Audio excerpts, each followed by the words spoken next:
Bonjour, donc petit tutoriel pour réaliser une bannière, que ce soit pour Twitter ou pour autre chose. Donc en fait j'ai changé la mienne sur mon compte perso, donc là voilà. Alors elle est assez jolie mais j'ai pas de mérite parce que je l'ai fait avec un outil qui propose des solutions toutes faites.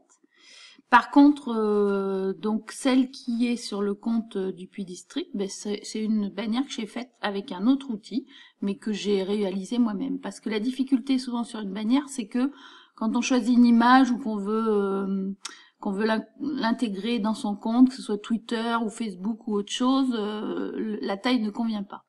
Donc j'ai entendu parler de PictoSharp, mais vous voyez, PictoSharp, moi je ne l'utilise que pour faire mes synthèses de cours. Parce qu'en fait, c'est surtout PictoSharp, ils sont surtout spécialisés dans les infographies et ils vous proposent effectivement des modèles qui sont très sympathiques. Mais donc, moi j'utilise deux choses, soit Canva. Alors vous voyez, sur Canva, on retrouve justement celle que j'avais faite ici là pour Twitter et j'en avais fait une autre. Alors j'avais pas mis de titre d'ailleurs, ce qui est pas bien.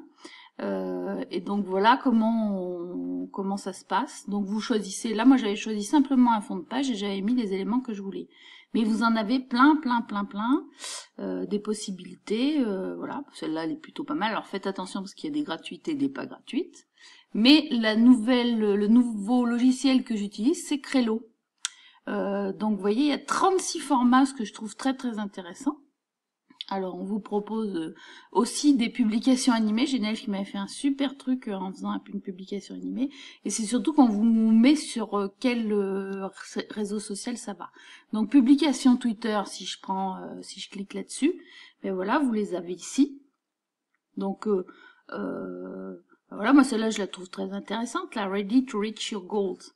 Et puis après, ben, si vous voulez importer une photo différente, si vous voulez changer l'arrière-plan, tout est possible. Faites attention toujours quand même parce qu'il y en a qui sont payantes. Si vous voulez mettre un objet, si vous voulez mettre votre nom, voilà, si j'avais envie de mettre ça pour... voilà, je peux même changer la couleur, vous voyez. Je peux prendre ça et puis le mettre là pour le personnaliser à ma sauce, changer la taille, l'orientation, voilà. C'est vraiment très... Alors, il y a plein de choses, hein. On peut rajouter, il y a des icônes, on peut rajouter des illustrations, voilà. Et puis, surtout, le personnaliser en mettant son nom. Bon, moi, je me suis pas trop fatiguée, j'avoue. Après, donc, il suffit de le télécharger. Alors, du mettre un nom, peut-être aussi. Vous pouvez le partager, bien sûr.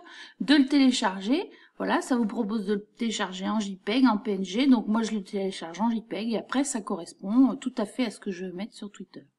Voilà, j'espère que ça vous sera utile et puis eh bien, bonne utilisation à tous.